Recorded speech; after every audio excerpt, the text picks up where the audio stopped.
first is the most clear and direct route, and that's amending the Constitution directly. That's a very difficult thing to do, as many of you will know. It requires the approval of Parliament and 7 of the 10 provinces, all of which have to be obtained in a 3-year period. Politically very challenging, but not impossible. The Constitution has been amended 11 times since 1982, including 2 modest changes to the Charter of Rights and Freedoms.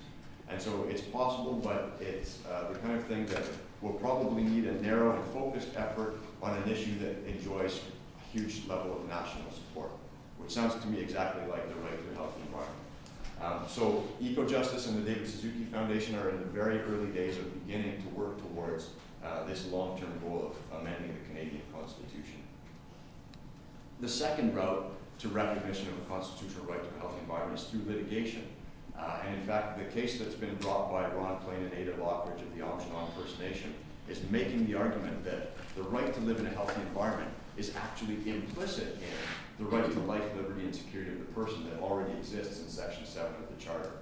And in the course of my research, I actually came across 20 countries where the Supreme Court or the Constitutional Court had found exactly that, had agreed with lawyers that the right to life must include the right to a healthy environment. So there's many precedents out there. The Supreme Court of Canada has a very strong track record in environmental cases, and so there's reason for hope in that sense. And in fact, there's been 3 environmental cases in the last 15 years where the Supreme Court of Canada has referred with approval to the concept of a right to a healthy environment. So it may be that one day a case like that of Ada Lockridge and Ron Plain reaches our highest court, and we get a court decision that brings us more in line with countries around the world.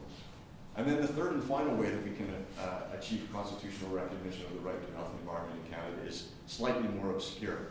There's a process in Canada that is available to the federal, provincial, and territorial governments called a judicial reference. And this is a process by which governments can ask the courts for their opinion on a hypothetical legal question of great importance. So theoretically, a government could ask the court to answer the question, does Section 7 of the Charter, the right to life, include an implicit right to a healthy environment?